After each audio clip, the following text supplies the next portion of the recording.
جھرنا بہنا شروع ہو گیا جبکہ سالار سے انجان اپنی بے خودی میں گم تھا۔ کافی دیر بعد سالار نے اس کی طرف نگاہ اٹھائی۔ بھاگ تک رہ گیا، اس کی رکبت پر آنسو بہا رہی تھی، وہ تکلیف میں تھی، اس کی سانسیں اکھڑ رہی تھی۔ اس سے ناگوار گزرا کہ نور ایسے کیوں بہیو کر رہی ہو؟ اس نے تو ایسا کچھ بھی نہیں کہا۔ یہ سالار کی سالوں کی تڑپ کے آگے ذرا برابر بھی نہ تھا، مگر سالار کیا جانے ان کے احساسات اس کے احساسات سے اکثر مختلف تھے۔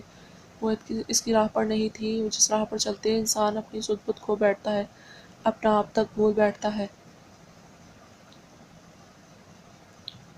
یہ تم کیا کر رہے ہو سالار؟ این کو کیسے تکلیف پہنچا سکتی ہو؟ ایسے تو وہ تم سے اور خوفزدہ ہو جائے گی، کبھی بھی کھل کر تم سے اپنے دل کی بات نہیں کر سکے گی۔ تم تو چاہتے تھے کہ بچپن کی اس حسین یاد کی طرح وہ خود چل کر تمہارے پاس آئے، تمہیں اپنے پیارے پیارے نرم ہاتھوں سے پیار کرے اور تمہارے آنسو پہنچے۔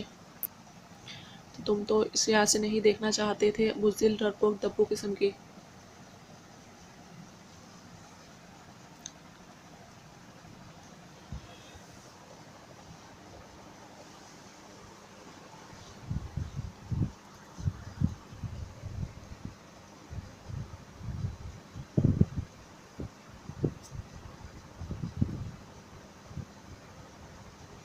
تم تو اسے مضبوط، ہنسمکھ، ڈٹ کر مقابلہ کرنے والی اور تمام دل کی گہرائی سے محبت عشق کرنے والی دیکھنا چاہتے تھے۔ سالار کے اندر سے آواز آئی اور اسے ہوش کی دنیا میں پڑ گیا۔ سالار نے بمشکل اپنے جذباتوں پر لگام ڈالی اور اسے ایک نظر دیکھا۔ این ابھی بھی اسی شغل میں مصروف تھی۔ سالار اٹھا، اسے اپنے ساتھ اٹھایا اور بہت پیار سے اپنے ساتھ لگائے، اس کا کندھا نرمی و محبت سے تھپتھپایا۔ بس بس my good girl, don't do this میرا بچہ، میرا پیارا سا ڈربوک بچہ، کتنا روتا ہے، اف۔ دیکھو نا ذرا رو رو کر کیسے میری آنکھوں کا حشر نشر کر دیا ہے، کتنا سوج نہیں ہے، بہت درد ہو رہی ہے میری آنکھوں میں۔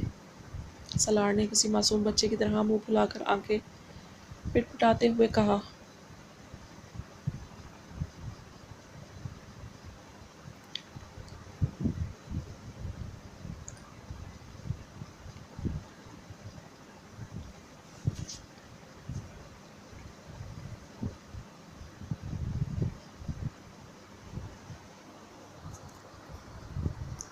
نور جو رونے میں مصروف تھی، سالار کے اس اچانک عجیب رویے پر سب بھول بھال کر آنکھیں پھاڑے کھلے منہ سے اسے تکنے لگی۔ روئی روئی سرخ گرین آنکھیں، اوپر سے اس کی جان لیوا معصومیت۔ سالار پھر سے بہکنے لگا تھا۔ اف، ایک تو قصور بھی ان لڑکیوں کا ہوتا ہے، اتنی پیاری پیاری دل موہ لینے والی شکلیں بنائیں گی تو مجھ جیسے شریف بندے کا تو پھر دل پھستے گا ہی نا۔ سالار اب پھر سے اٹھ رہے جذباتوں کو دباتے ہوئے دل میں بڑبڑایا۔ ایسے کیا دیکھ رہی ہو؟ کچھ غلط تو نہیں کہا میں نے؟ تمہاری آنکھیں، تمہارے ہونٹ، تمہارا یہ دل، یہ سرخ خالص صاف شفاف چھوٹی سی پیشانی، یہ لمبے سے پیارے بال، حتیٰ کہ تمہارا پورا یہ وجود میرا ہی تو ہے۔ تم پوری کی پوری سالار کی این ہو، اونلی مائن۔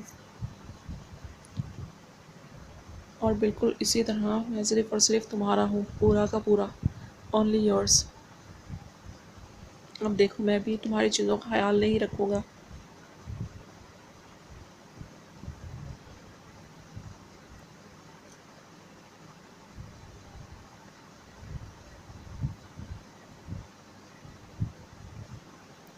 تو تم نے بھی تو میری چیزوں کا خیال نہیں رکھا نا، کیا حالت بنا لی ہے تم نے میری پیار سی آنکھوں کی، سوچ کر کیسے ہرا لال ٹماٹر لگ رہی ہیں۔ ماتھا پیٹ کر کہا کہ اب میں بھی رو رو کر تمہاری آنکھوں کا کالا ٹماٹر بنا دوں گا۔ منہ پھلا کر ناراضگی جتائی گئی۔ ایسے کرتے ہوئے سالار دی ہٹلر اس وقت سالار دی کیوٹ بچہ لگ رہا تھا، اور وہ ابھی اتنا بڑا اور ہٹا کٹا۔ نور اس کی بے تکی بات سن کر ایک دم کھلکھلا کر ہنسنے لگی۔ ہوتی ہی ایسی کوئی بھی اس کا دماغ بہت آسانی سے ڈائیورٹ کر سکتا تھا۔ اس کی ہنسی بھی قاتل دل بنانا تھی۔ ایک اور قصور نوٹ کیا گیا سالار کی طرف سے، مگر بظاہر کن آنکھوں سے اسے محظوظ ہو کے دیکھ رہا تھا۔ کالا ٹماٹر تو ہوتا ہی نہیں۔ معصومیت سے سالار کی عقل پر ماتم کیا گیا۔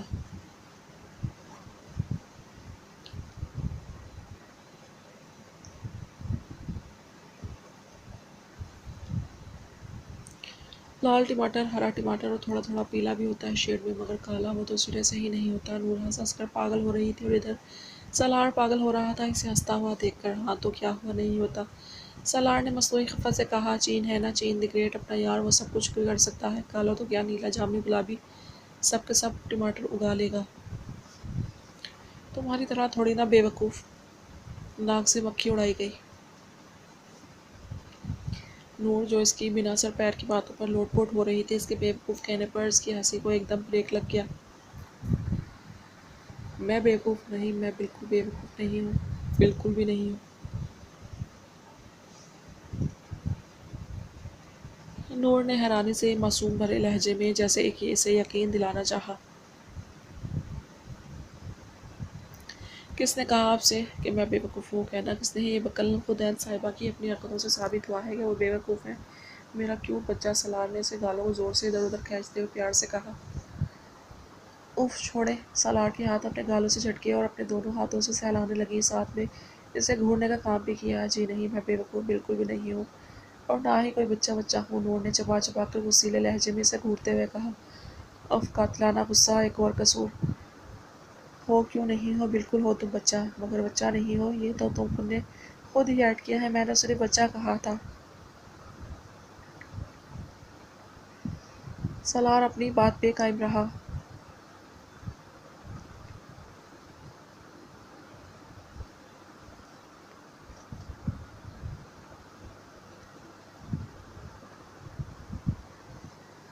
میں بچہ کہاں سے ہوگی، میں تو آپ کی بیوی ہوں نا، نور نے تنگ آ کر جھنجھلاتے ہوئے کہا۔ ہاں، ہو کیوں نہیں ہو، آپ ہماری بیگم صاحبہ ہیں، مگر ہم بابدولت آپ کو پیار سے بچہ کہا کریں گے۔ تم نے دیکھا نہیں آج کل بوائے فرینڈز اپنی گرل فرینڈ کو اور ہسبینڈ اپنی وائف کو بیبی بیبی کہتے ہیں۔ اب بیبی کا مطلب بچہ ہی تو ہوتا ہے نا، اور ویسے بھی سالار ہمیشہ اپنی کرتا ہے، کبھی کسی کو کاپی نہیں کرتا، اس لیے میں تمہیں بیبی کی جگہ بچہ کہا کروں گا۔ سالار نے کندھے اچکا کر لاپرواہی سے کہا۔ نہیں، بالکل نہیں، آپ ایسا ویسا کچھ نہیں کہیں گے، سب میرا مذاق اڑائیں گے، اتنی بڑی ہو کر میں بچہ کیسا لگوں گی؟ نہیں، نو اینڈ نیور ایور، نور نے کڑک انداز میں کہا۔ اف، ایک اور قصور؟ کیوں نیور ایور بلکہ ایور اینڈ ہمیشہ ایور؟ سالار نے بھی ڈھٹائی کی حد کر دی۔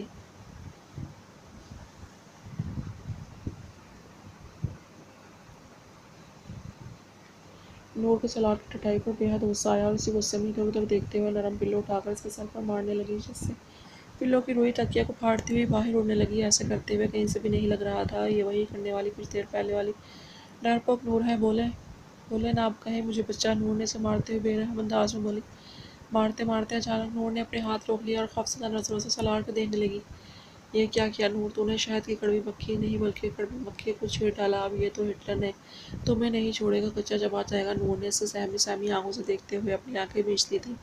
سالار جو آنکھیں موندے نور کے ہاتھوں باخوشی پٹ رہا تھا، اچانک اس کے رکنے پر آنکھیں کھول کر اس کی طرف دیکھا جو ڈر کے مارے آنکھیں بھیج بیٹھی تھی۔ سالار کو جب سمجھ آیا تو ہلکی مسکان اس کے چہرے پر آئی۔ ڈر گئی میری شیرنی، زیر لب بولا، اور پھر دوسرا پلو اٹھا کر اس کے چہرے پر ہلکا سا پھینکا کہ زور سے نہ لگ جائے۔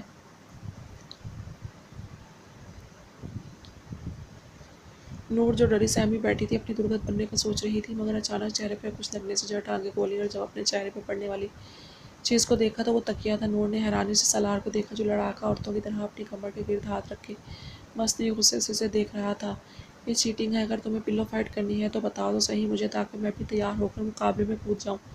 تم تو اکیلے ہی مزے سے شروع ہو گئی، سالار نے نور سے نروٹے ہوئے انداز میں کہتے ساتھ ہی تکیہ اٹھا کر اس کے کندھے پر ہلکا سا دے مارا۔ نور اسے پھٹی پھٹی نظروں سے دیکھتی حیران پریشان بنی کسی مورت کی طرح اسٹل بیٹھی ہوئی تھی۔ سالار نے جب اسے ویسے ہی بیٹھے ہوئے دیکھا تو اسے ہلایا۔ کیا دیکھ رہی ہو، شروع ہو جاؤ، پھر تم مجھ سے ہارنے کا سوچ کر ڈر گئی ہو؟ سالار نے عین کا دھیان بٹھانے کے لیے اسے تبایا اور وہ تب بھی گئی۔